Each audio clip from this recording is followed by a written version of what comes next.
Kalian kan udah belajar tentang entity ya sebelumnya di week terakhir ya, tentang entity.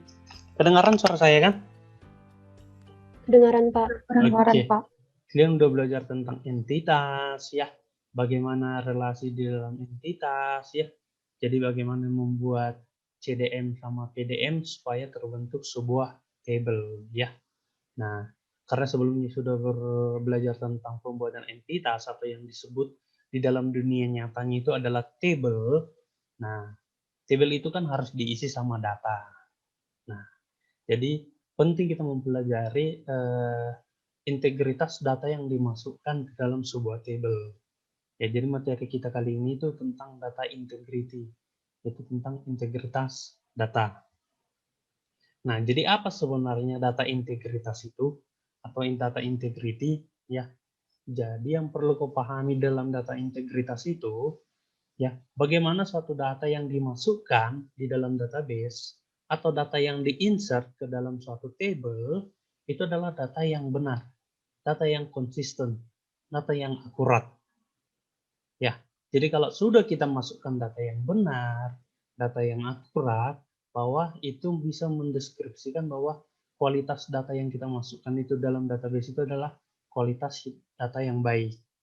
Ya, jadi data integrity itu bisa mendeskripsikan tentang suatu status ya, contohnya data tentang mahasiswa aktif. Itu adalah mendeskripsikan tentang status data. Ya, ada data yang mendeskripsikan tentang bagaimana sih transaksi pemesanan hari ini gitu. Itu adalah data yang menggambarkan tentang proses ya. Baru bagaimana sih menunjukkan report penjualan report penjualan bulan ini gitu.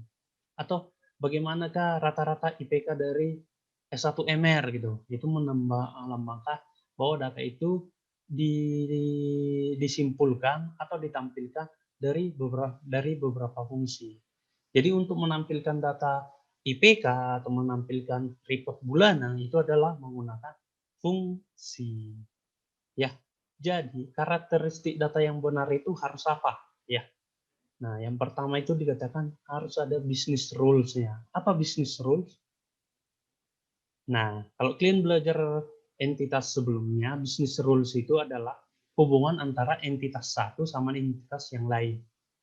Misalnya, kalau ada mahasiswa sama program studi, apa business rules-nya? Apa business rules-nya? Berarti apa? Mahasiswa memiliki program studi. Atau kalau bisa dibalikkan, program studi wajib dimiliki oleh mahasiswa. Apa sih hubungannya antara mahasiswa sama program studi? Apa hubungannya? Kalian udah belajar apa kan? One to one to many to one, sama many to many. Apa sih sebenarnya hubungannya? Ya, jadi apa? Satu prodi bisa diisi oleh banyak mahasiswa, atau satu mahasiswa bisa wajib memiliki satu prodi. Itu tergantung dari mana pandangannya, dari entitas mana pandangannya. Ya, itu adalah business rules. Ya, bagaimana hubungan antara entitas yang satu sama entitas yang lain, dan bagaimana hubungan relasinya. One to one kah? One to many kah? Many to one atau many to many? Ya. Nah, business rules itu berhubungan sama relation. Itu yang tadi saya katakan. Relation itu apa? One to one gitu. Harus ada relasi antar entitasnya. Ya. Jadi selain itu kita harus tahu juga bagaimana sih penanggalannya di dalam data itu ya. Bagaimana mendefinisikan data itu ya. Mendefinisikan data itu artinya bagaimana suatu atribut bahwa itu kita definisikan sebagai apa. Misalnya kalau ada atribut atribut apa ya? Contohnya atribut penghasilan orang tua. Itu kita harus definisikan sebagai apa? Sebagai number ya, atau sebagai double ya. Nah, jadi itu adalah harus yang basic ya, atau dasar yang kita pahami dalam sebelum kita memasukkan data ke dalam sebuah table. Ya, jadi poin utamanya data integritas itu bagaimana suatu data itu yang disimpan itu atau dimasukkan atau data yang ditambahkan itu adalah data yang benar. Nah, jadi sebelum kita memasukkan data yang benar itu, berarti kita harus paham dulu aturan-aturan di dalam entitas itu, ya. Nah, ini jadi berhubungan sama sebelumnya. Jadi aturan di dalam data integrity itu, nah, jadi kalau kalian membayangkan sebuah table atau entitas, ya. Nah, yang pertama itu uniqueness. Artinya apa? Di dalam saat pembuatan satu tabel itu harus ada satu data yang unik atau ini yang disebut sebagai primary key. Ya, ini yang disebut sebagai primary key. Jadi nggak boleh suatu table tercipta tanpa primary key. Kalau suatu table tercipta tanpa primary key atau tanpa satu identitas yang unik, berarti itu bukan tabel yang benar. Ya, berarti data yang dimasukkan nanti bukan data yang berintegritas, bukan data yang benar nanti yang dimasukkan. Karena bisa nanti jadi data redundan atau duplikat data. Ya. Yang kedua, apa sih aturan dari data integrity itu? Yang kedua itu validity, artinya data yang kita masukkan itu harus data yang benar atau data yang tepat, harus sesuai dengan definisi datanya. Kalau dibilang memasukkan data umur, berarti yang kita masukkan harus berupa integer atau angka.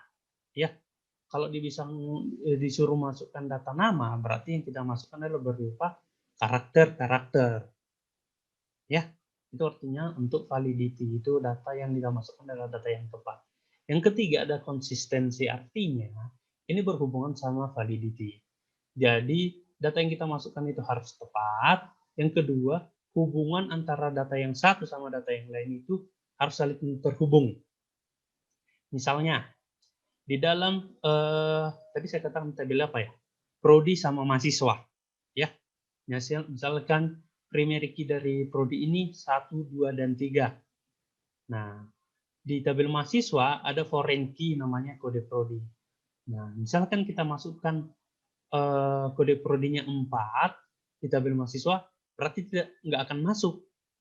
Karena apa? Dia nggak konsisten. Data yang memiliki foreign key di tabel lain itu harus ada di tabel referensinya. Karena di tabel prodi tentunya hanya kode prodi 1, 2, dan 3, di tabel mahasiswa wajib yang terisi itu hanya 1, 2, dan 3. Ya, itu artinya konsistensi datanya. Ya. Yang keempat itu adalah business rule. Ini sudah saya jelaskan sebelumnya, itu bagaimana hubungan antar entitas. Nah, jadi kenapa sih sebenarnya penting data integrity ini? Kenapa sih penting data integrity ini ya? Jadi karena data integrity ini adalah bagian dari kualitas dari data yang kita masukkan, jadi itu berhubungan sama kepercayaan terhadap orang. Gitu. Kalau kau masukkan data yang salah dan data yang kau lihatkan nanti sama orang atau sama klien, sama konsumen, ternyata itu enggak data yang benar, maka bisa ini jadi merusak kepercayaan orang. Jadi usahakan data yang kita masuk itu adalah data yang benar.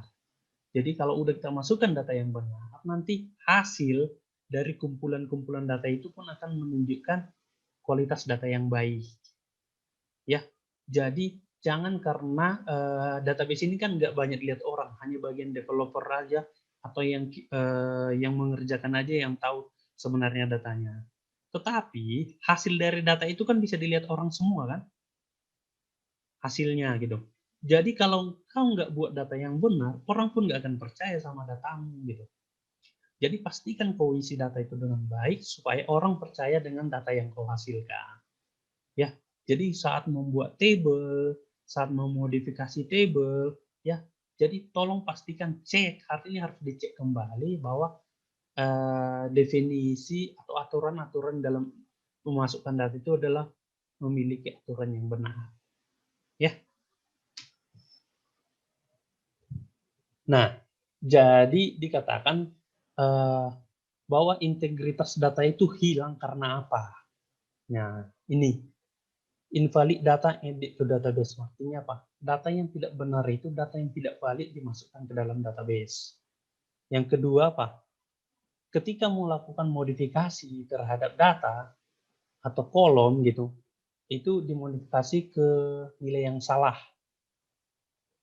Nah, yang ketiga itu ketika melakukan perubahan di dalam database, itu tiba-tiba database-nya hilang. Ya, jadi bayangkan database-mu tiba-tiba hilang. Kau bayangkan contohnya data semester, kalian semester berapa deh? Semester 3 ya?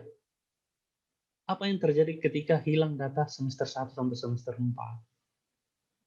Ya, jadi ini bisa jadi merusak dan merusak kepercayaan orang, baru orang nggak percaya lagi sama data kita, data yang ditampilkan itu menjadi data yang tidak benar. Baru ketika ada perubahan sebagian, tetapi ini nggak mencakup perubahan keseluruhnya. Contohnya, jika ada contohnya perubahan, kalau kita misalnya mengedit prodi, tadi misalnya primary key dari prodi itu 1, 2, dan 3. Nah, misalnya kita editlah si 1 ini jadi 5. Otomatis kita harus merubah juga di tabel mahasiswa, harus yang 1 itu jadi kode 5 gitu. Ya, jadi jangan melakukan perubahan itu setengah-setengah. Harus melakukan perubahan secara keseluruhan. Misalnya, kita di tabel prodi, tipe datanya kode prodi misalnya integer. Nah, kita mau ubah jadi varchar, jadi karakter. Ternyata di tabel mahasiswa nggak kita ubah jadi karakter. Itu adalah yang salah. Jadi perubahan itu harus diimplementasikan untuk semua. Jangan setengah-setengah. Ya. Nah, jadi dalam data integritas itu ada 3 tipe. Yang pertama domain, yang kedua ada entity, yang ketiga referensial. Nah, bisa kulihat dalam gambar ini. Jadi domain integrity itu yaitu berhubungan data integritas yang berhubungan dengan kolom. Ya, kalau entity itu dari keseluruhan tabelnya, dari keseluruhan entitinya. Ya, nah, kalau referensial itu hubungan di antara tabelnya atau hubungan antara kolom di dalam satu tabel. Nanti kita akan tunjukkan ini pas di praktikum menggunakan Microsoft Access. Nah, yang pertama kita jelaskan dulu tipe yang pertama ya. Jadi entity integrity. Ini kau bayangkanlah ini entity itu adalah sebuah table ya. Jadi setiap entity itu harus memiliki apa? Unique value. Table itu harus memiliki yang namanya primary key dan primary key ini harus memiliki nilai yang unik. Ya, ini udah pernah disampaikan kan di materi sebelumnya ya. Yang kedua, kalau sudah sebuah entity itu memiliki nilai yang unik atau memiliki primary key,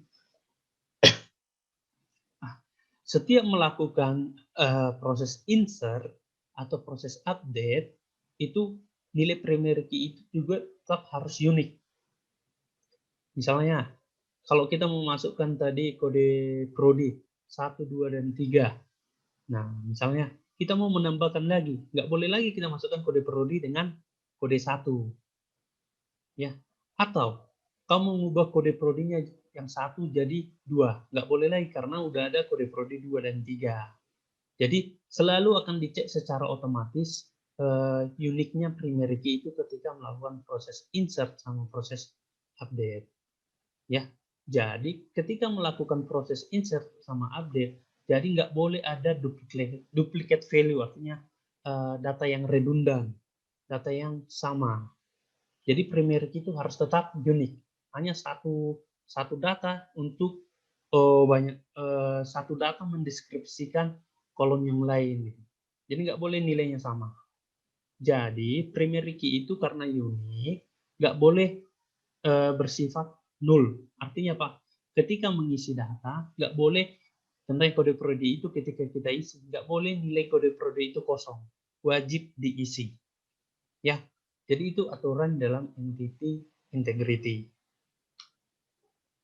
Nah, yang kedua itu domain integrity. Ini berhubungan sama kolom atau atribut. Ya, jadi ini nilai yang kita masukkan di dalam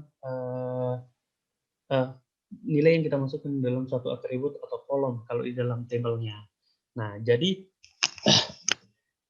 nilai atau atribut ini kan kalau ketika mendefinisikan suatu kolom, kita ada mendefinisikan beberapa ini. Ada yang namanya data type, apakah menerima null value atau enggak. Yang kedua harus ada constraint-nya. Yang keempat itu harus ada default value. Tapi default value ini nggak keharusan. Bisa ada default value, bisa enggak. Tapi yang paling utama di dalam domain integrity ini, ketika membuat sebuah kolom, itu harus kutentukan tipe datanya apa dan panjang karakternya berapa. Itu yang paling utama biasanya. Ya, misalnya contohnya, kalau ada atribut sebuah umur atau age gitu. Nah, tipe yang cocok untuk itu apa? Nggak mungkin karakter kan? Karena kita masukkan hanya berupa angka kalau umur itu. Jadi tipe datanya itu harus integer atau number, ya. Nah, ini yang perlu kau tahu di dalam pembuatan kolom atau domain integrity itu. Jadi ini harus dilengkapi. Bagaimana tipe datanya, length-nya, kalau tipe datanya format, gimana sih format date-nya gitu, gimana constraint-nya, adakah nilai yang default kalau nilai yang data yang kita masukkan itu kosong gitu ya. Jadi ini kita akan coba nanti di Microsoft Access ya, gimana contoh dari domain ini. Nah, tipe yang ketiga itu ada namanya referential integrity ya. Referential integrity ini adalah hubungan antara tabel yang satu sama tabel yang lain yang punya hubungan, yang punya keterkaitan ya. Misalnya tadi tabel mahasiswa sama tabel prodi ya. Nah, di prodi ada kode prodi, di mahasiswa itu harus memiliki yang namanya prodi, kode prodi. Nah, jadi hubungannya si mahasiswa wajib memiliki prodi. Ya. Berarti di tabel mahasiswa pasti ada yang namanya foreign key kode prodi. Ya kan? Harus ada foreign key kode prodi. Artinya apa di sini? Jadi nggak apa artinya di sini? Supaya ketika menampilkan sebuah data itu bisa ditampilkan dari beberapa table. Ya, bisa ditampilkan dari beberapa table. Nah, yang perlu kau pahami di dalam referential integrity ini, karena dia adalah sifatnya foreign key, jadi selalu foreign key ini merefer ke tabel utama atau parent table. Nah, jadi kau usahakan nggak boleh ada di tabel foreign key-nya itu datanya itu sampai nggak ada. Misalnya, kalau di kode prodi 1, 2, dan 3 kodenya. Di tabel mahasiswa juga harus nilai yang kau masukkan 1, 2, dan 3. Jangan sampai nggak ada di tabel prodi atau jangan sampai ada di tabel yang lain. Jadi artinya di situ ini a constraint that enforce integrity between related table. Artinya kita harus menegakkan integritas di antara table itu. Gimana supaya menegakkannya? Kita buat relasi antara tabel yang satu sama tabel yang lain itu, relasi itu foreign key dan saling terhubung. Jadi ketika ada perubahan atau menghapus data, itu otomatis terhapus ke tabel referensinya. Ya. Nah, jadi gimana sih caranya supaya mempertahankan data integritas itu di dalam tabel kita atau entitas kita? Yang pertama, constraint itu artinya ada sebuah batasan yang kau tentukan ketika pembuatan kolom. Mohon maaf.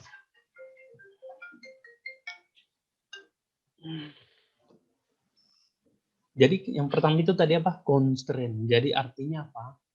Ada batasan yang kau tentukan dalam pembuatan sebuah kolom. Misalnya di dalam kolom age, apa batasannya? Yang pertama apa?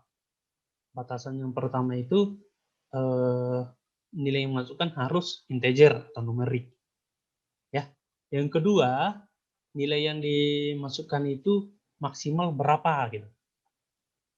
Nggak bisa desimal. Nah, itu adalah constraint-constraint yang kau tentukan di dalam kolomnya supaya data yang dimasukkan adalah data yang benar. Yang kedua, ada default value. Artinya apa? Ketika seseorang nggak memasukkan data, ada data yang dimasukkan secara default. Misalnya, ketika orang nggak memasukkan tabel umur, kolom umur, berarti nanti defaultnya jadi 0 gitu. Itu adalah default value. Yang ketiga ada rules. Nah, rules ini yang paling penting yang perlu kau pahami, ya. Jadi ini adalah aturan ketika suatu data itu dimasukkan ke dalam tabel. Aturannya apa? Kalau aturannya misalnya age atau umur, aturannya berarti umur itu nggak bisa 0, minimal umur 17 tahun ke atas gitu. Itu bisa kau buat jadi aturannya data yang dimasukkan itu minimal harus 17, maksimalnya contohnya 100 gitu. Jangan jadi ada umur itu nanti 1000, itu salah. Yang keempat, trigger. Artinya trigger ini ketika ini contohnya ketika sesuatu tabel di-insert, nanti di tabel yang lain terinsert juga gitu. Atau ada sebuah proses yang ada proses yang dilakukan untuk mengisi tabel itu. Misalnya, data IPK semester 3 itu harus berisi kalau nilai dari mata kuliah semester 3 itu udah terisi. Kalau belum terisi berarti nggak bisa nanti di-insert ke tabel IPK gitu. Jadi itu artinya trigger. Ada nilai yang harus dipenuhi sebelum dimasukkan ke tabel yang lain, ya. Nah, ini perlu kalian pahami tipe-tipe dari integrity ini dan apa constraint-nya. Nanti kita cek di Microsoft Access yang ini, ya. Ini yang perlu yang kau pahami aja, ya. Kalau di dalam domain itu yang perlu kau pahami constraint-nya ada default, cek sama referential. Kalau di entity yang perlu kau cek itu adalah primary key sama unique. Kalau referential yang perlu kau cek adalah foreign key sama check.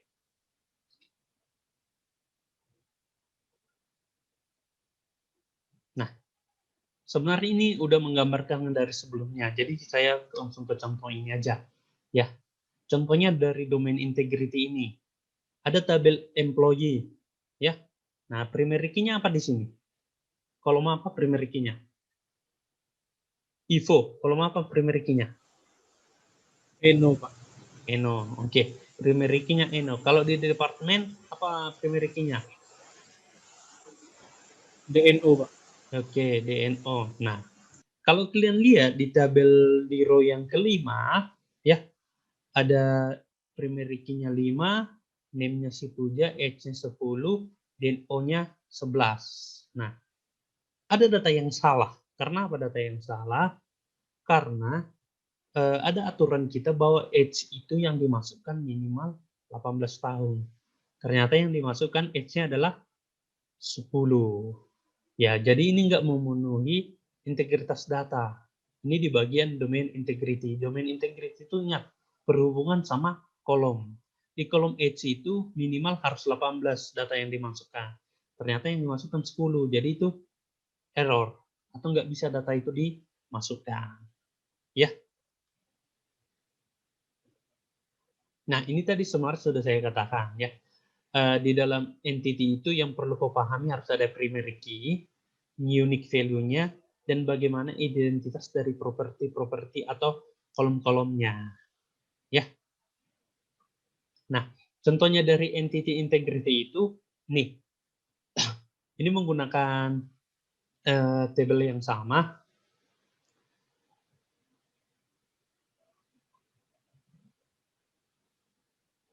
Nah, jadi kalau sebuah entity integrity itu dikatakan harus memiliki primary key, dan primary key itu harus unique.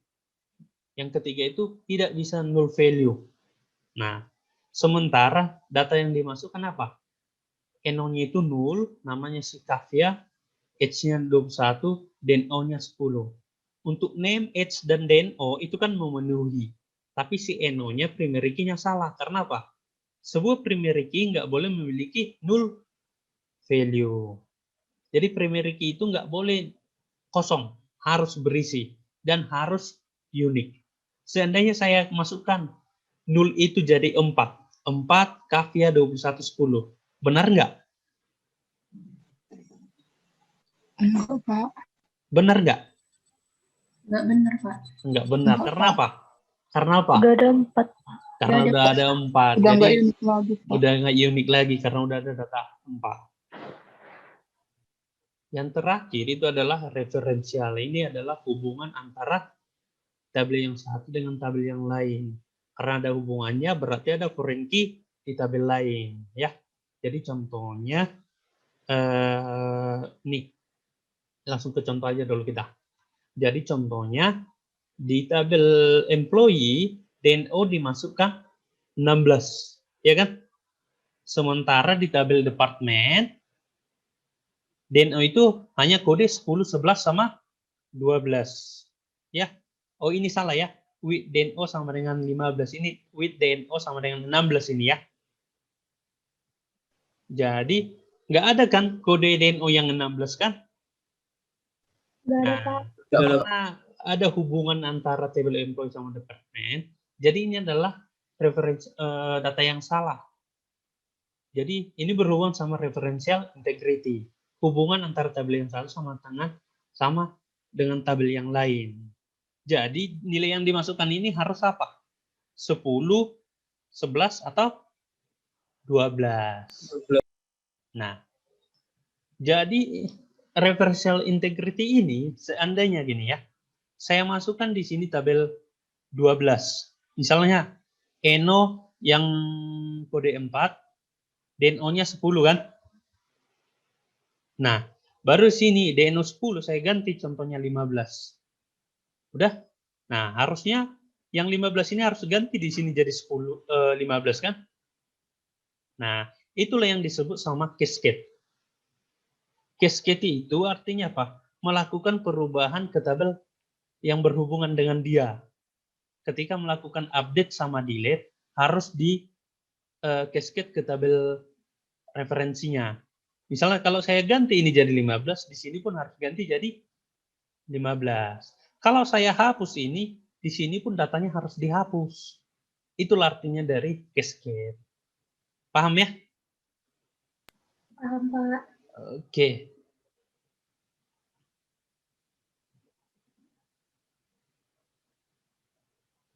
Nah, di sini ada katanya tabel dosen. Udah? Sorry. Tabel. Ada tabel dosen. Wah. Ada tabel dosen, baru ada tabel mahasiswa. Mana primary key di sini? Kode dosen, Pak. Kode dosen, Pak. Nah, kode dosen. Di sini di ibu katakan ada wali kelas, foreign key. Berarti si wali kelas ini harus referensinya ke kode dosen. Ya, jadi kolom itu bisa aja namanya nggak sama. Ya, bisa aja namanya nggak sama, tetapi isi datanya harus menunjukkan referensi di dalam tabel dosen. Bisa? Oke, itu aja deh materi kita tentang data integritas. Ada mau ditanya sebelum ke praktikum kita? Sejauh ini paham ya tentang data integritas? Ya. Pak, tadi yang slide 16 coba, Pak. 16 ya. 16. Hah, yang mana, Dik? Itu tadi, Pak, primary key constraint sama unique constraint. Bukannya sama ya, Pak, primary key sama unique? Oh, ada gini, Kurang Dik. ngerti, Pak. Oke. Ada gini ya. Jadi primary key itu adalah apa? Key utama di dalam sebuah table. Ya. Jadi bisa di dalam suatu table itu ada dua, primary key sama unique. Ya. Contohnya apa? Gini. Ini yang pernah saya kerjakan ya. Contohnya tabel pendaftaran mahasiswa. Tabel pendaftaran calon pendaftar mahasiswa baru, ya.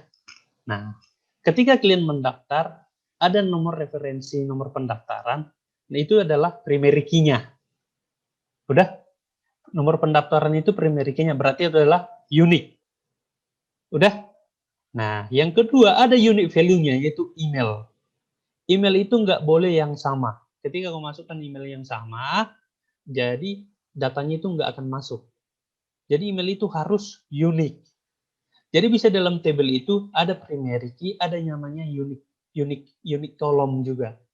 Jadi kolom yang kau masukkan itu, data yang kau masukkan itu sama seperti primary key, harus unik juga. Ya, jadi nggak boleh seseorang pendaftar itu memiliki email yang sama, gitu. Ya. Baik, Pak. Terima kasih, Pak. Nah, jadi nanti kita coba kita tunjukkan gimana sih artinya dari unique ini. Ya, tapi hampir sama seperti primary key. Ya, tapi dia bukan primary key. Misalnya email itu tadi bukan primary key. Primary key-nya adalah nomor pendaftaran. Ya, tapi data yang masukkan harus unik. Gitu. Menjawab, Dek? Jawab, Pak. Terima kasih, Pak. Oke. Ada lagi pertanyaan? Pak, saya ingin izin bertanya, Pak. Ya. Tadi ada dijelaskan tentang cascade option itu, Pak. Kalau dia satu tabel diubah, maka tabel lainnya juga ikut diubah, kan, Pak? Iya, itu artinya cascade. Jika tabelnya itu nggak jadi dirubah salah satunya, Pak, yang terjadi apa ya, Pak? Error atau bagaimana, Pak? Jadi gini, kalau kau buat cascade, otomatis harus berubah dua-duanya. Kalau nggak kau buat cascade, misalnya, ini contohnya ya, saya ini tabel ini tadi. Ini, misalnya yang 10 itu kau ubah, tetapi kalau nggak kau buat jadi tipe cascade, ya nanti di tabel 4 di tabel employee yang kode 4 ini tetap 10 gitu kan? Ya kan? Nah, seandainya saya bilang, coba tampilkan data yang memiliki kode DNO 15. Berarti kosong yang ditampilkan kan? Iya, Pak. Nah, gitu. Jadi data yang ditampilkan itu jadi tidak benar. Itu artinya. Jadi kalau ada hubungan relasi itu harus kita buat cascade. Ketika ada perubahan atau penghapusan harus berubah. Ya. Oke, Pak. Nah, Kasih, Pak. itu artinya harus ada relasinya, Dek. Kalau nggak ada relasinya, hal-hal itu yang bisa terjadi, Dek. Jadi harus kita relasikan employee sama departemen. Kalau nggak korelasikan, nanti jadi kesalahan penampilan data yang ada. Gitu. Data yang ditampilkan adalah data yang tidak benar. Jadi gitu. Ya. Paham, Dek? Paham, Pak. Makasih ya, Pak. Oke. Biar makin paham, saya akan kita tunjukkan, karena kita kan seterusnya menggunakan Microsoft Access ya. Kalau kalian menggunakan SQL terlalu berat sama kalian, ya karena kalian masih so MR. Ya. Tapi kalau mau belajar nanti SQL pun nggak masalah. Jadi kita menggunakan Microsoft Access tentang database-nya. Sudah terinstall Microsoft Access? Sudah, Pak. Oke. Sambil saya tunjukkan di sini, sambil kalian kerjakan di situ ya. Sambil kalian lakukan ya. Oke, saya stop dulu share screen-nya.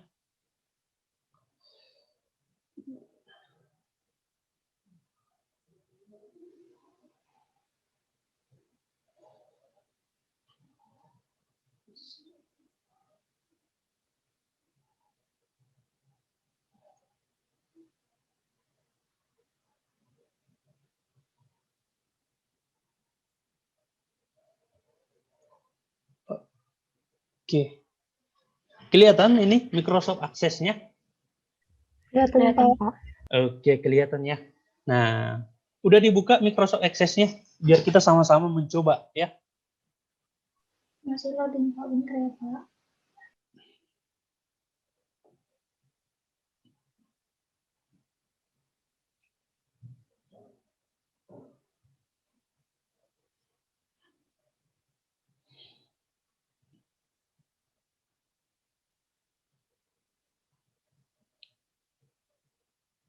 Yang lain udah bisa buka? Masih loading Pak. Masih loading ya.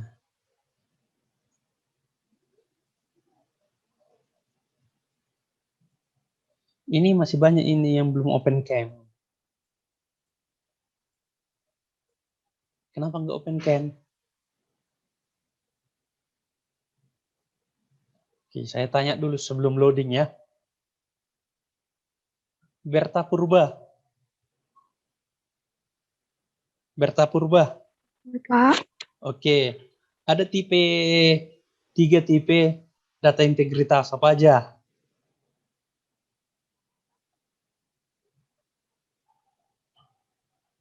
Yuk.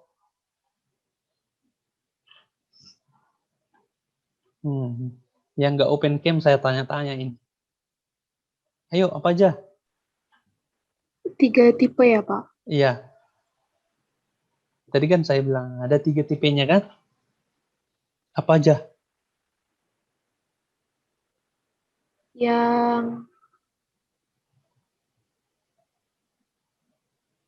Yang tipe dependent, Hmm. value dependent, satu lagi yang domain, domain entity sama referential, Pak. Apa aja? Domain entity sama referential, Pak. Domain entity sama referensial. Krista Merpong, benarnya itu?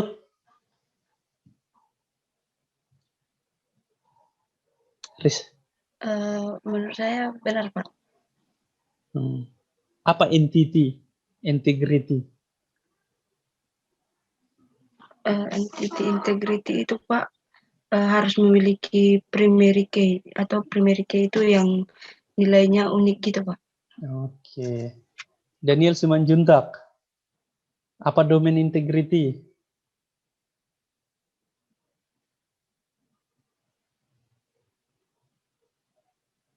Daniel Simanjuntak.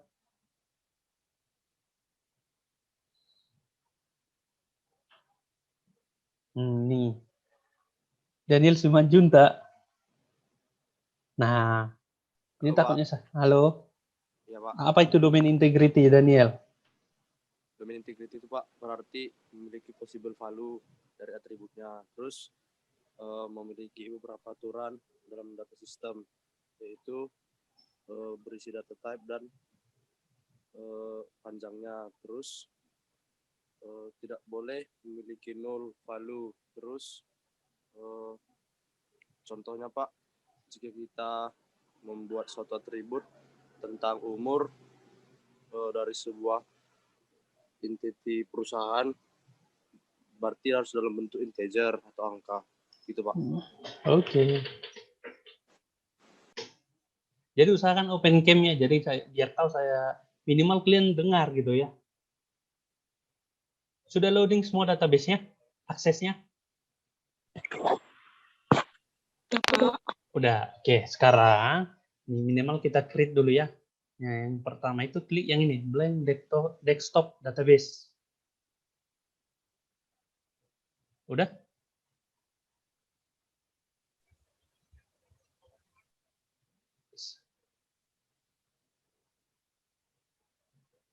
Oke, sudah tercipta seperti ini? Sudah, Pak. Sudah? Sudah, Pak. Nah, Sudah, Pak. oke. Biar lebih mudah kita menggunakan tabel employee sama departemen aja ya. Atau tabel prodi sama mahasiswa untuk menunjukkan. Prodi sama mahasiswa aja ya, biar yang lebih familiar sama kalian.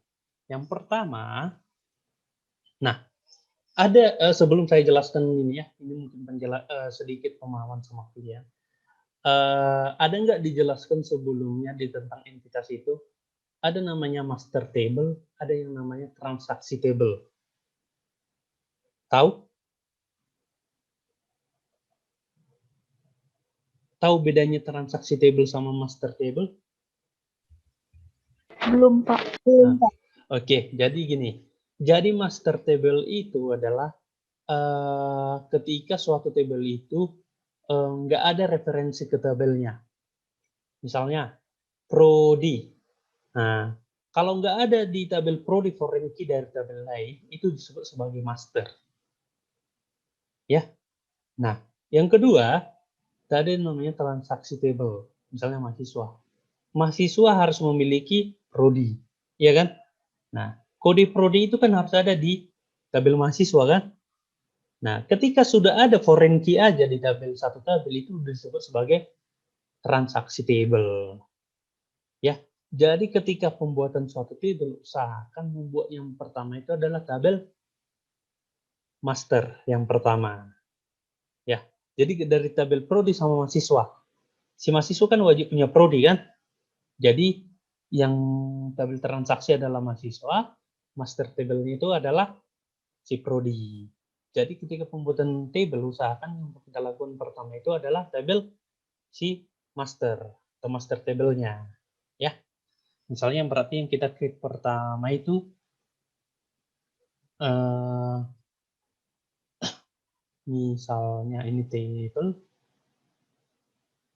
ini sebentar.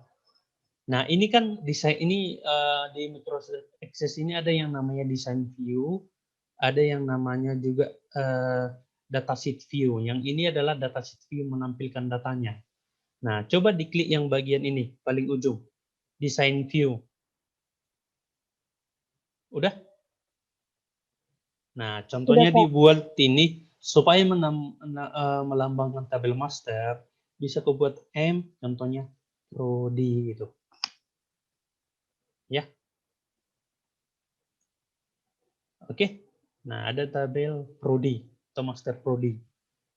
Nah, sudah muncul seperti ini? Muncul, Pak. Oke. Contohnya kita buatlah yang pertama itu kode prodi. Udah? Nah, dalam pembuatan tabel itu harus ada namanya primary key. Berarti ini kita buat sebagai primary key. Yang ini data tipenya harus kita tentukan. Ya. Apa yang kita tentukan di sini? Contohnya kode prodi itu bersifat number. Udah? Nah, kan tadi dibilang di dalam domain, ini kan kode prodi ini adalah sebuah kolom kan? Ya. Nah, sebuah kolom itu atau disebut sebagai domain harus memiliki apa? Constraint atau aturan. Misalnya apa? Data type-nya apa? Number. Nah, ini ada lagi aturan tambahan. Minimal number itu apa? Yang kuisi adalah int.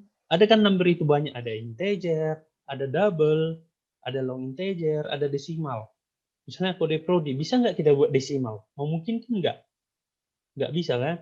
Jadi kita buat ada contohnya integer. Ya. Nah, yang ini decimal value-nya 0. Oke. Nah, ini. Kalau di primary key, di value-nya nggak perlu. Karena apa? Wajib punya nilai kan? Ya. Wajib punya nilai dan wajib harus unik. Ya. Nah, yang kedua, aturan yang lain itu required-nya yes. Artinya apa require ini? Ketika data ketika data di dalam kode prodi nggak dimasukkan, berarti dia apa? Nggak bisa masuk datanya gitu. Jadi harus dimasukkan, nggak boleh null. Itu artinya require yes. Aturannya, ya. Nah, boleh nggak duplikat? Nggak boleh kan? Nah, oke. Nah, ini adalah aturan di kode prodi. Yang kedua apa? Contohnya kita buat nama prodi. Udah? Nah, nama prodi. Kalau nama prodi, nah tipenya, nah kalau nama prodi ini apa yang cocok? Teks kan? Iya kan? Nah, teks ini ada yang short text sama yang long text, ya. Apa bedanya? Kalau short text itu biasanya itu panjangnya sampai berapa ya? Ada 255, ada yang sampai 1000 gitu. Kalau long text biasanya ini menggambarkan tentang deskripsi. Misalnya ada berita, tabel berita, ada judul, ada isi berita, iya kan? Kalau sampai melebihi sampai 8.000 karakter, itu usahakan kita pakai long text. Menurutmu, kalau nama prodi, itu sampai panjang nggak? Nggak mungkin kan? Jadi kita pakai short teks. Jadi size-nya itu maksimal 255 karakter. Kita buat contohnya sini 255 maksimalnya. Ini wajib diisi nggak? Nama prodi? Wajib. Ya, kalau nggak diisi nanti jadi salah.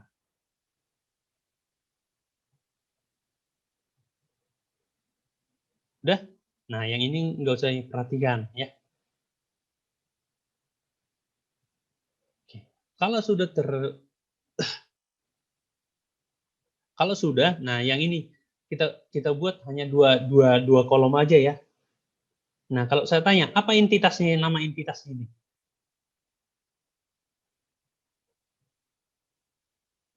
Apa nama entitas ini?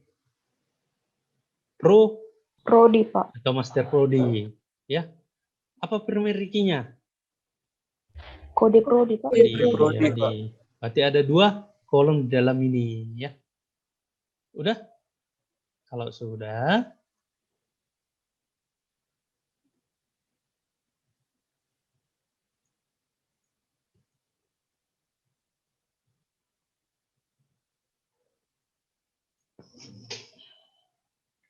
sudah, jangan lupa di save.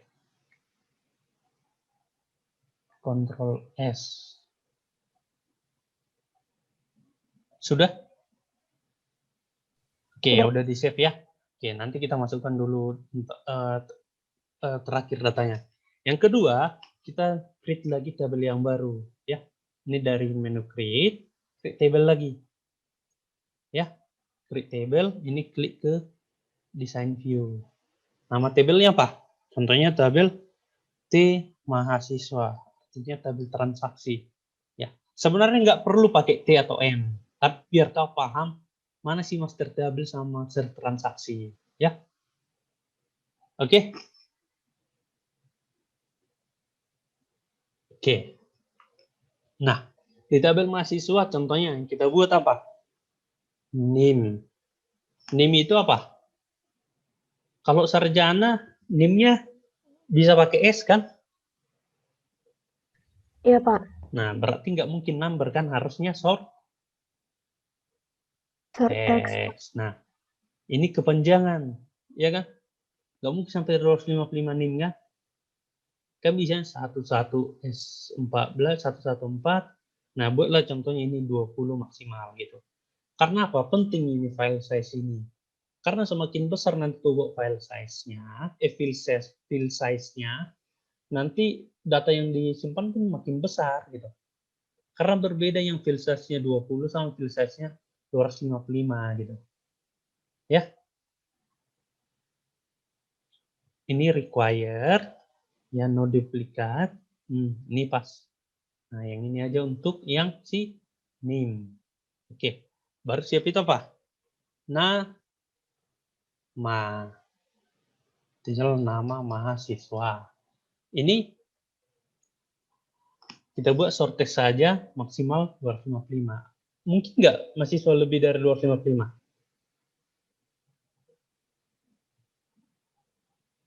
Nah, ini kita buat aja 255 ya. Require-nya yes, ya. Wajib diisi, itu artinya require. Kalau nggak diisi nggak bisa masuk nilainya. Nah, yang ketiga contohnya kita masukkan asal sekolah. Asal sekolah. Itu short text juga. Ini 255 juga. Ini kita buat contohnya yes juga. Nah, kita buat dulu yang bisa tanpa require. Contohnya kita buat contohnya apa sih yang apa? Alamat gitu aja. Alamat. Ini kita buat contohnya long text karena panjang ya. Alamat itu kan panjang. Ini perlu nggak di sini, kenapa nggak diisi file size? Karena udah long text. Bebas berapapun kita isi. Ya, require-nya coba kita buat no, artinya apa? Ketika kita tidak isi datanya, bisa nggak bertambah nanti datanya? Ya. Nah, yang terakhir itu ada apa? Kode prodi kan? Kode prodi. Yang ini apa? Nah, jadi di prodi apa ini udah buat? Number kan? Iya, Ya, Pak. Nah, yang di sini apa isinya? Sini adalah integer. Decimal value-nya adalah 0. Required-nya ini wajib diisi kan? iya Pak. Jadi biar benar. Nanti kalau nggak diisi jadi salah gitu. Jadi kan kewajibannya satu mahasiswa wajib punya prodi kan? Ya, gitu. Udah? Kalau sudah, jangan lupa di save ya. Nah, jadi kalau kita lihat tabel mahasiswa, ini open, ini masih kosong datanya ya. Sudah? Oke, nah sekarang sudah tercipta dua tabel atau dua entitas. Ya. Nah, contoh kita isilah tabel prodi. Misalnya saya isiin contohnya, ini kodenya 100. Nama prodinya D3 Teknik Informatika. Contohnya saya isi lagi 200. Ini D4 Teknik Informatika. Nah, saya isi contohnya 300. Contohnya isi ini S1 Manajemen Rekayasa. Udah, contohnya 3 data aja dulu ya. Contoh. Nah, sekarang kita mau mencontohkan bahwa di dalam master table atau dalam entitas nggak bisa ada yang namanya null value. Kita contohnya gini. Kita membuat S1 Informatika. Enter. Nggak bisa kan? Karena apa? Nilai yang dimasukkan dalam kode prodi itu harus ada. Ya. Nah, inilah yang disebut sebagai apa? Domain. Ya. Domain dan apa? Entity. Entity itu harus ada primary key. Dan nilai yang masukkannya itu nggak boleh kosong gitu. Nah, yang kedua, kita mau masukkan ini contohnya, karena ini number, kita masukkan contohnya gini. S1 IF. Boleh nggak? Nggak, Pak. Nggak boleh. Nah, seandainya kita nggak buat aturan-aturan tadi, ini pasti bisa datanya gitu. Nah, jadi aturan tadi yang membuktikan bahwa data yang kita masukkan itu harus data yang tepat. Data yang tepat artinya ini harus number. Misalnya jadi kita masukkan ini berarti harus tepat teman jadi S1 Informatika. Oke? Nah, paham di sini ya? Apa artinya not null itu? Apa artinya primary key harus unik ya? Nah, misalnya saya masukkan ini. Saya masukkan lagi contohnya 400. S1 Sistem Informasi. Enter. Nggak bisa kan? Nah, itu artinya kode primary key itu harus unik. Ya.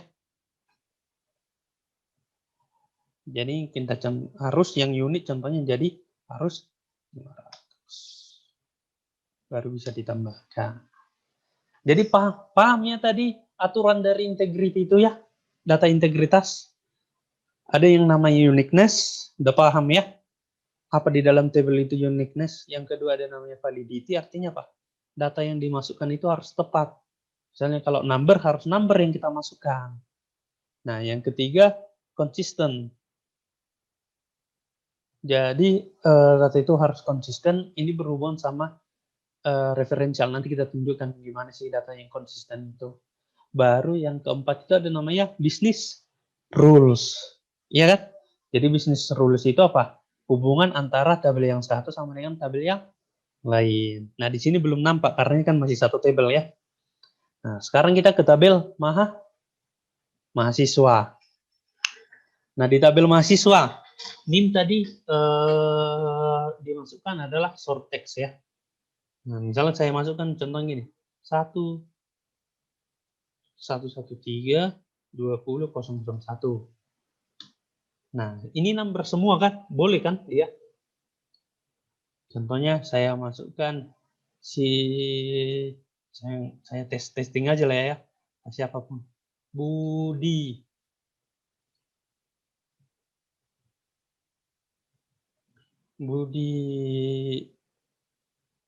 Sinaga. Contohnya. Asal sekolah contohnya SMA 1 Bali G. Alamatnya contohnya di Bali G. Nah, kode prodi yang kita masukkan itu harus apa? Harus yang ada di dalam ini tadi kan? Apa aja kode prodi? 100, 200, 300, 400 sama 500 kan? Nah, ini kita masukkan 100. Nah, ini contohnya kita masukkan data yang salah. 113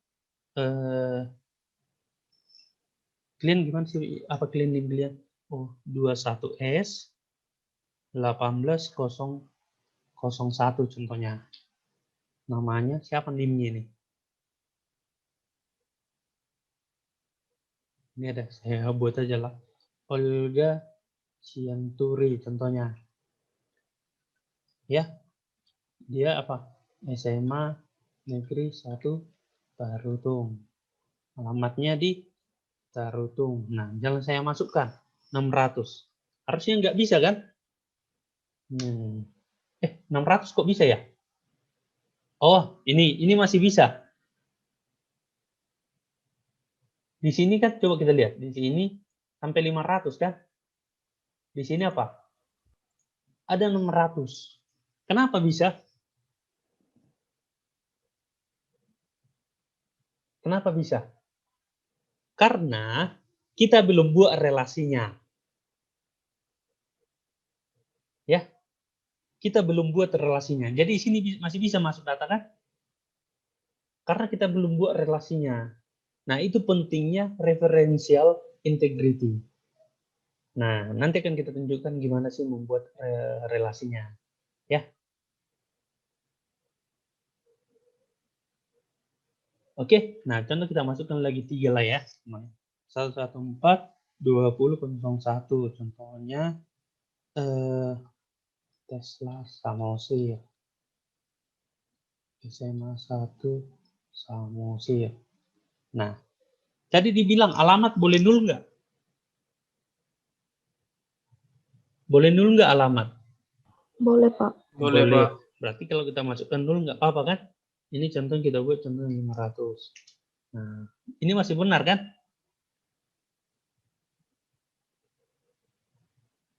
Nah, ini contoh kita buatlah data yang benar dulu ya.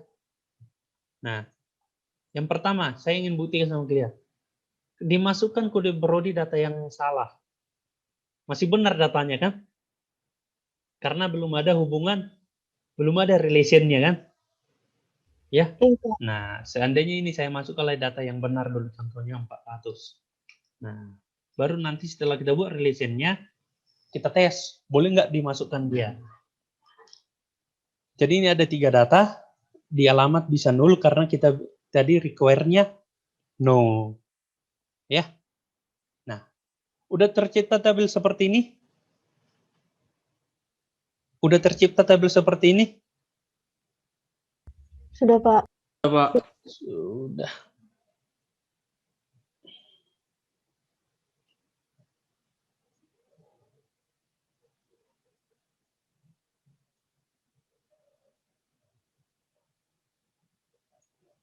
Pak, Oh ya, kenapa Pak punya saya yang tadi 600 nggak bisa diganti, Pak? kenapa? Diklik yang 600 mau membuat 400 nggak bisa, Pak. Ke sini, kenapa nggak bisa? Dibilang Pak, you must enter a field in the table mahasiswa asal sekolah field.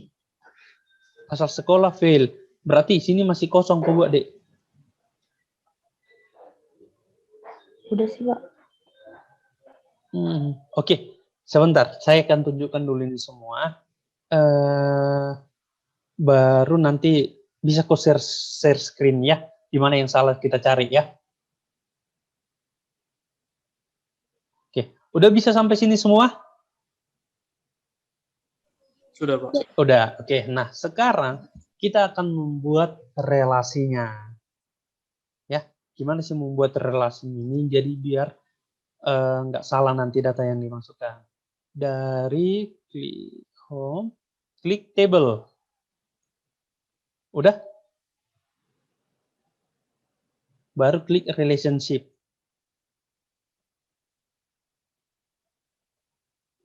Udah? Sudah, Pak. Nah, ini masukkan aja dua-duanya ya. Add dua-duanya di sini. Nah, di sini kan kelihatan dia ya. Kelihatan dia bahwa belum ada hubungannya kan? Belum ada hubungannya kan?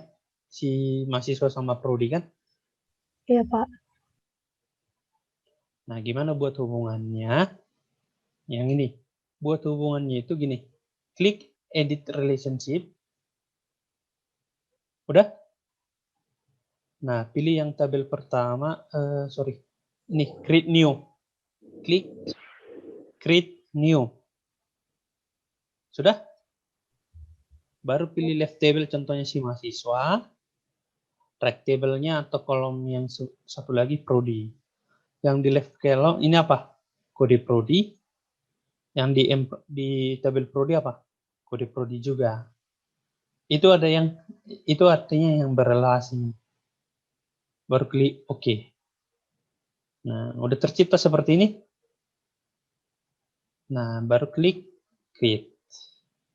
Nah, udah muncul nggak relasinya? Muncul, Pak. Si tabel prodi berrelasi sama si tabel mprodi di kolom kode prodi. Udah muncul nggak? Sudah, Pak. Nah, udah muncul ya. Nah, jadi ini poin utamanya harus kita buat relasinya. Ini adalah business rules-nya. Ya. Nah, sekarang kita contohnya mau menambahkan data. Di tabel prodi tadi apa? Di tabel prodi kodenya 100 sampai 500. Berarti contohnya kita mau menambahkan tabel kode prodi 600. Iya kan? Nah, misalkan saya tambahkan. Tadi sebelum di join, dia berhasil kan 600 kan dimasukkan kan? Nah, sekarang kita buktikan. 014 20 002. Contohnya sini Jeff Bezos. Gitu ya. Contohnya SMA 1 Lagu Huti. Alamatnya Lagu Huti. Nah, kita masukkan contohnya 600. Harusnya ini harus muncul pesan error kalau udah berrelasi. Kok belum bisa? 600. Padahal sudah berrelasi.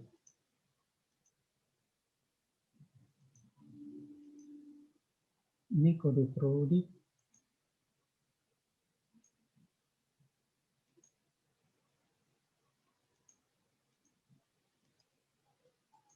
Open. Nah, yang ini kok salah ya? Harusnya relationship design.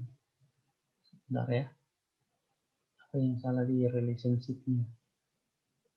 Oh, ini, sorry. Yang sepertinya.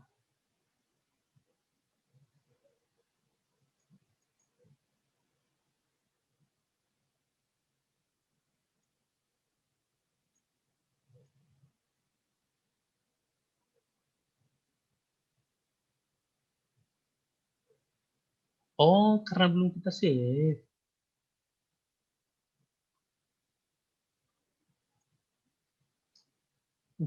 Kok masih bisa ya?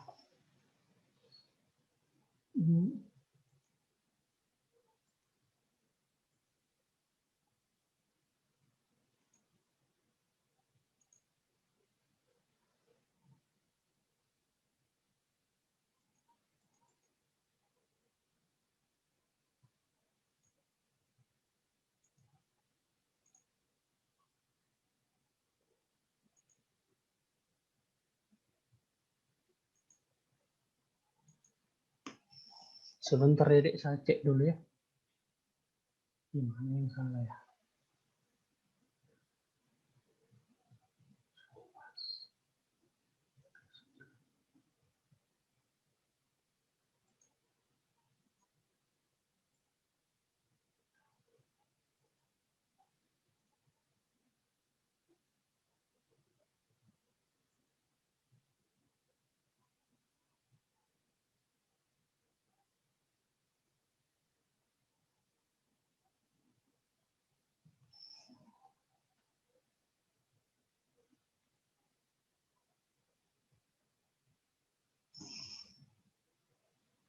Introduce.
Sebentar.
Oke. Sorry, Dek. Kalian lihat tabelnya lagi ya? Tolong hapus dulu semua datanya, Dek. Hapus dulu semua datanya. Sudah dihapus?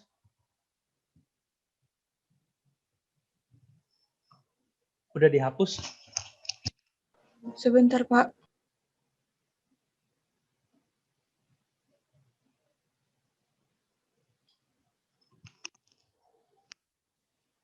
Kita sampai jam 3 kan? Iya, Pak. Iya, Pak.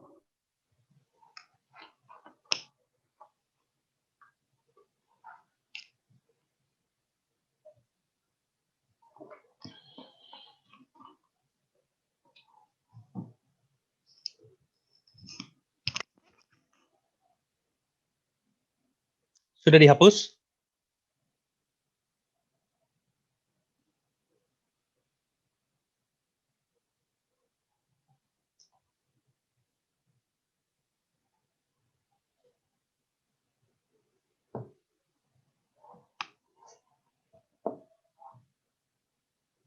Sudah? Oke. Nah, kalau masih terbuka contohnya di sini, misalnya gini, masih ada gini ya, mprodi, tprodi di sini, artinya dia masih jalan mau dimasukkan data. Jadi ini close dulu semua ya. Close, close. Udah? Oke, udah ya. Nah, sekarang ini udah kembali ke relation. Sudah, Pak.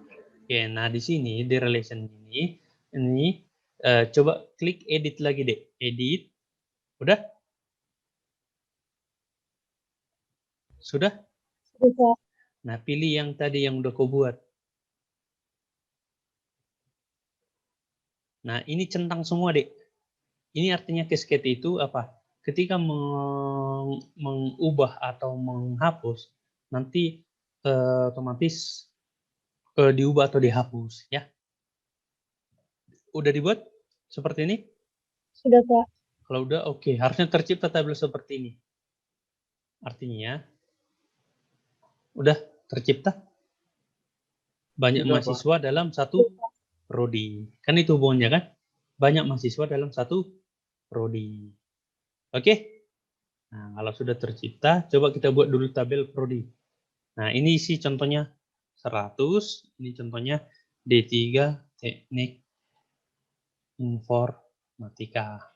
Ya, saya isi contohnya D4 Teknik Informatika. Ini S1 Manajemen Rekayasa. Nah, sudah? Nah, kalau sudah di-save dulu ini. Save.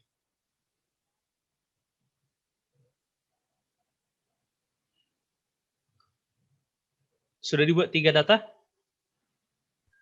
Sudah, Pak. Oke, sekarang di tabel mahasiswa. Contoh kita buat ini tadi pasal 13, 20, pasal 1 namanya contohnya Elon Siregar. Sekolah SMA 1 Bali G. Alamat Bali G. Kode prodi apa yang ada? 100, ya kan? Nah, sekarang kita buat dulu contoh yang salah. 13, 20, 02. Max Sinaga. SMA 1 Dagu Putih. Ini Putih. Kode prodi contohnya 500. Nah, muncul pesan ini kan? Nah, karena kan di kode prodi prodi kan enggak di sini tadi kodenya apa? 100, 200, 300 kan? Nah, karena sudah kita relasikan, jadi nggak membuat relasi itu harus sebelum masih kosong datanya. Ya.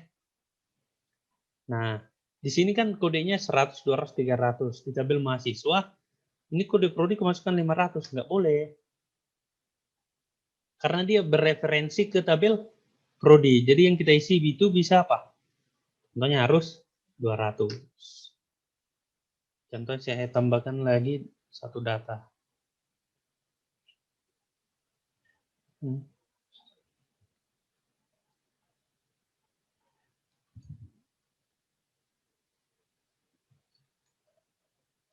Ini SMA 1 Samosir. Nah, misalnya kita buat juga di sini contohnya tadi 400. Nggak boleh kan? Karena berrelasi. Jadi harus 100 sampai 300 gitu. Nah, jadi itu artinya apa? Integritas data. Jangan sampai salah kau masukkan di sini. Karena yang di tabel prodi yang ada itu hanya 100, 200 sama 300 kodenya. Ya. Jadi itu artinya referensial. Ya. Paham sampai sini dulu? Nah, sekarang kita mau membuktikan apa?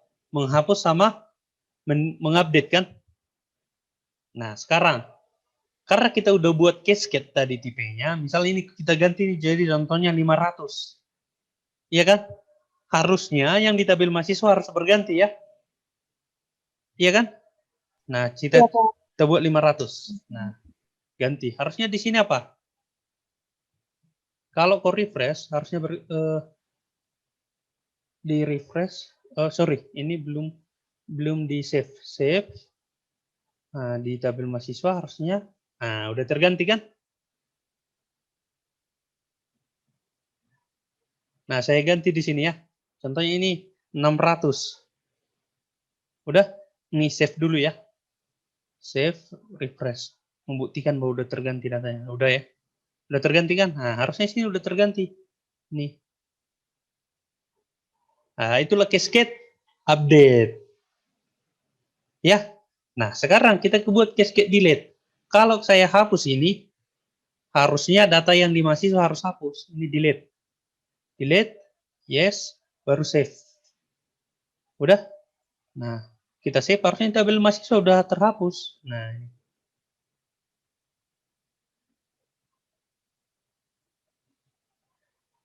paham dek?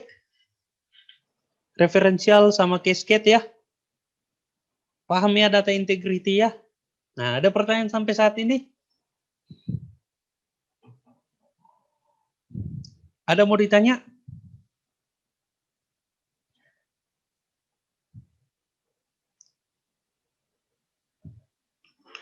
Ada?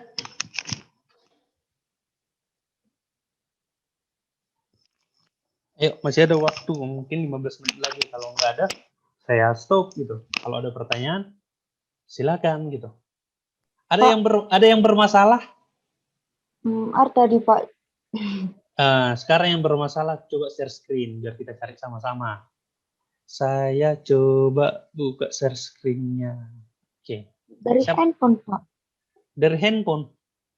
Iya Pak. Waduh, kayak mana saya? Kamu ngapakan itu dari handphone? Ada yang bermasalah dari laptop? Apa bermasalahmu dari handphone, Dek? Saya takutnya karena akses di handphonemu, Microsoft Maksudnya Pak, Access-nya. saya zoom dari handphone Pak. Atau bentar ya Pak, bukan. Ada yang bermasalah tadi tentang ini yang kita buktikan?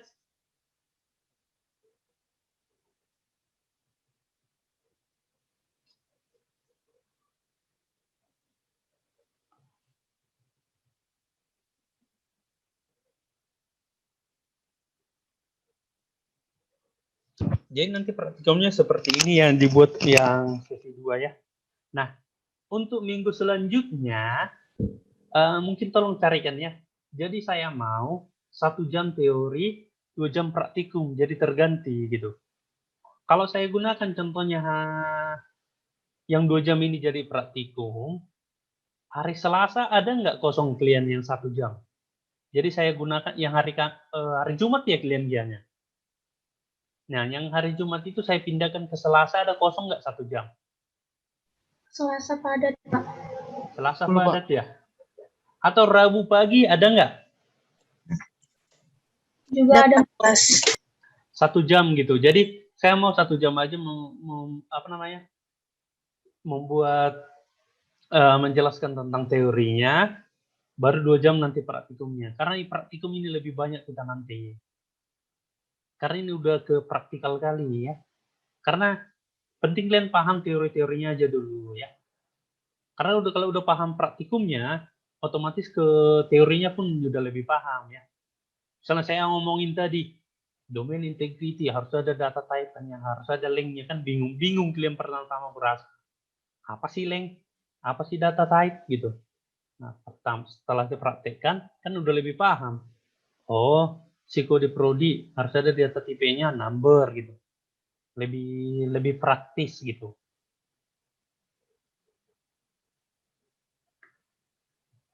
Pak. Ya.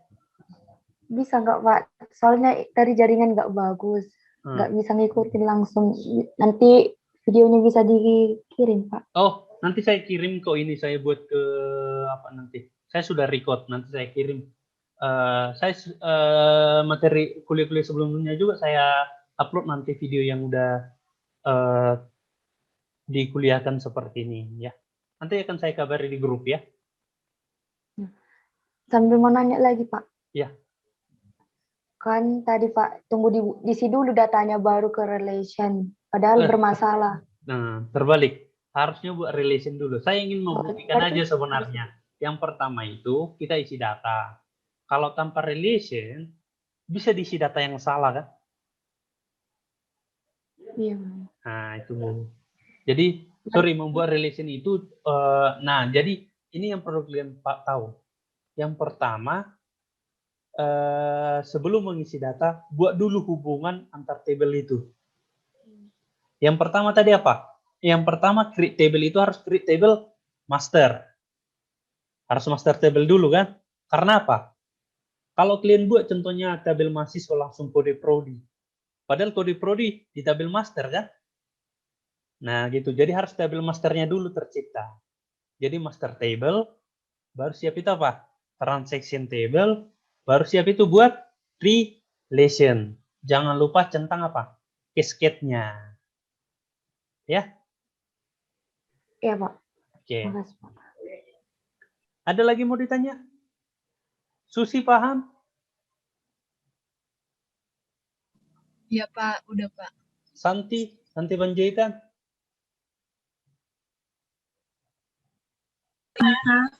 Paham ya. Johan, Paham, Pak. William. Paham, Pak. Oke, sejauh ini berarti paham ya tentang data integritas ya. Oke, nanti kita akan saya buatkan praktikumnya sekaligus kalian kerjakan. Kalau tidak ada lagi, saya akan kabari nanti pengisian absensi ya sama pengiriman link Zoom-nya. Oke, kalau tidak ada lagi saya sudahi kuliah ini. Selamat sore dan terima kasih